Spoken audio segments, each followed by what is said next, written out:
Serenity Press readers. How are you going? I am here today with the amazing Kat Fox, who is an illustrator for our Alphabet Job Buddy series that you have probably seen us talking about. Welcome, Kat. Hello, Karen, and thank you for inviting me along here. How are you going? I am so good. I'm so good. We're having a lot of fun, aren't we? On a journey together with your illustrations. Show it. What do you want to show us some? Oh yeah, hello. So this is for Karen's newest book coming out called Minky Monkey Meets Alex the Astronaut. That's actually the last page. That's the last page. She only got a quick flash of that, didn't we? Kat, let's get serious and talk about how important an illustrator is in the process of children's books. Tell us how you work as an illustrator with authors like me, Kat. Okay, well, I would say, how important is an illustrator? Well, we are so important.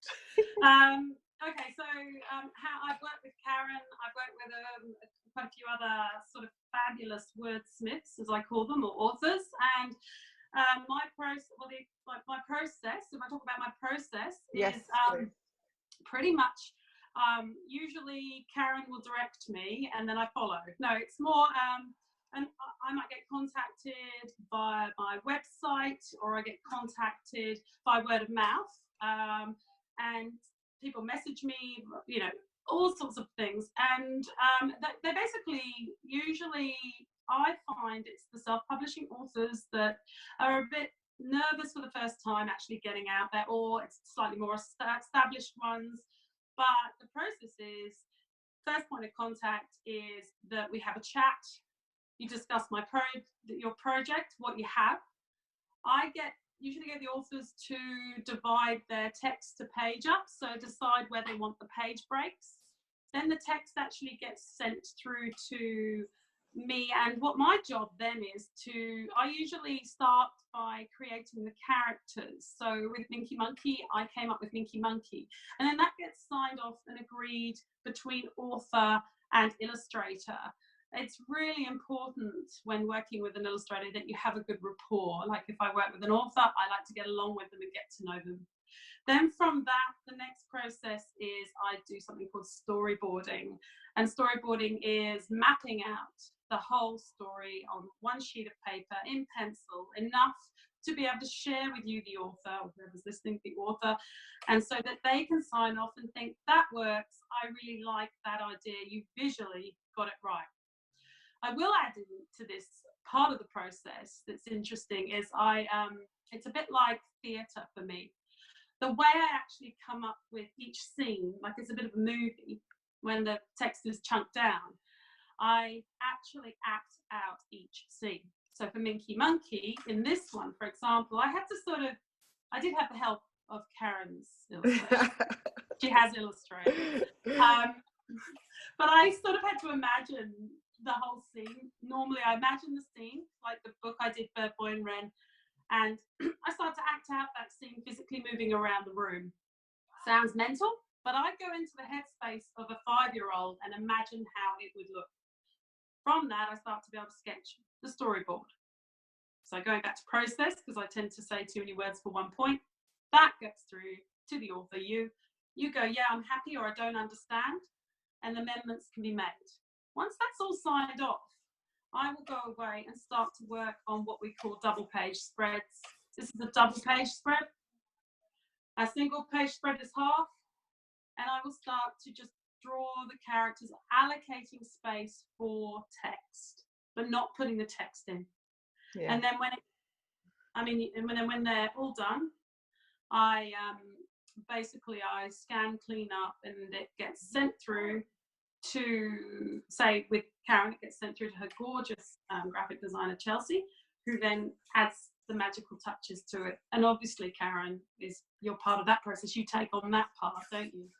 Yeah, that's it. And do you know what? Working with you has been so streamlined. And as a publisher, you know, like I'm also the author, but I'm also the publisher, and being able to work, and a lot of, if you're going through you know, self-publishing, being able to, because you've published or illustrated so many books now, Kat, that means that you have the insight of working with how with publishers and with authors, and how you can streamline that process, because being able, you just capture the vision of the image really, really well firsthand. Like when you send it through, we always get, oh, she just got it. Wow, that's awesome. Tick box. You know, it just takes a lot of the work out of the process because you're such a visionary. And I loved what you said about acting out everything. I know that a lot of authors do that whenever they're acting out a scene and things like that. Authors actually use that kind of technique to articulate their words, and I love that you do that to see how your images can come together authentically. Yeah, well, it's the words that, say, a children's book author writes, they have to ignite a vision in me, and I can't explain it. I go into some kind of, I don't know, it sounds ridiculous, but I have to be able to see it in my head. And then I've even been known to take photos of, it's not weird, but I actually use my daughter to pose in positions that I want the characters to do. I photograph her, and then I will sketch over the top and add all the characteristics in to make sure it works. So I can view the scene, I'm in the scene, and then I create and draw the scene, and then I understand it. And it's a illustration to me is, you read the words, but you have to sort of add almost a subliminal text by adding the visuals. So you really have to be in harmony with what the writer has written as an illustrator, because it's their baby and you're adding to their baby, and you don't want to take away from what they've produced. You need to breathe life into what they've produced, and that's what I'm passionate about, is breathing life through my visuals. It's beautiful. And one of the things that I really appreciate about illustrators is, because children's book authors can keep their words concise and keep the text, you know, not text heavy, because illustrators, their illustrations actually share words in the actual images that you are putting out there. So there's actually a story going on, and you're right when you say this subliminal text, and that's what it is there's a story going on. And illustrators are kind of geniuses in my mind, because you do have these kind of, because children are the biggest critics, aren't they, Kat? Do you find that? Oh yeah, no, yes, totally. And I want my children to run through. I always take my illustrations and the stories to my 8-year-old daughter, and I used to take it to, I have older sons now, and I used to take all that to them to make sure that they understood what I was doing. And yeah, they'll tell me if they don't think it's right. They'll tell me if they think something's stupid, and because that's who my audience is. And lately, I've actually been using my friends' children who are 3 and 4, because they are actually a lot of my audience, especially for the Minky Monkey books. Yeah. Minky Monkey is a lot younger. I'm actually working on another book which is for 12 to 14-year-olds, and it's actually a children's. It's like young adults. It's yes, but it's done like a picture book, but it's done with almost me embracing a completely new style, which is a bit more adult. Which is it's a book about coming to terms with death, which is a really heavy one after Minky Monkey, but it's an amazingly written book too. So it's important. These heavy topics are important, and how they're delivered to our children is really important too. And to be able to capture that essence and deliver it in an image that can be relayed to children, especially during those times, is really important. So you're really on a very important mission here, Kat. I love it. So Kat, we've heard a really good insight about the process of how you work, and the magical bond that there is between an author and illustrator. Kat, very important. I would love for everyone to know where they can come, check out your amazing illustrations, and to see if you're a right fit for them. Where can okay, so we've got there's 2 places. So I have the brand Cat and Fox, which is my umbrella for my services as a children's book illustrator. Plus I do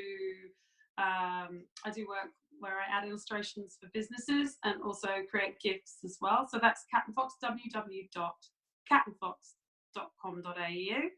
And also I'm in the process of developing my portfolio page, which is specifically for Cat Fox illustration. And it's called www.catfoxdraw.com.au. If you have an issue this week trying to get onto that, that's because we're still sort of trying to perfect it. I'm still uploading all my images and it's taking me a bit to get that. What you have to do on my website, though, there is actually a link, which is the authors. We have Cat for Authors. So if you are interested in engaging me or having a chat with me, because that's free, you can have a chat with me. There are twofold. First one is to go to Cat for Authors. You'll see we have a PDF that you can upload, which is talking about the process and talking about how I work. And there's also a visual I've put on there, which just is breaking down very basically about how I have my process. And then you can just contact me. There's a button where you press it and you can just send me an email, and then I can get back to you and we can have a Zoom chat, or we can have a chat via Messenger if that's more important, or phone chat. You can equally go and contact me through my Facebook page, Cat and Fox, and you can message me and we can discuss times as well and things. So that's how you contact me, and that's how you see my work. Instagram is a great place as well. So my handle is cat_and_fox. So you can see all my work there, whether it's personalized gifts through to illustrations. So that's me.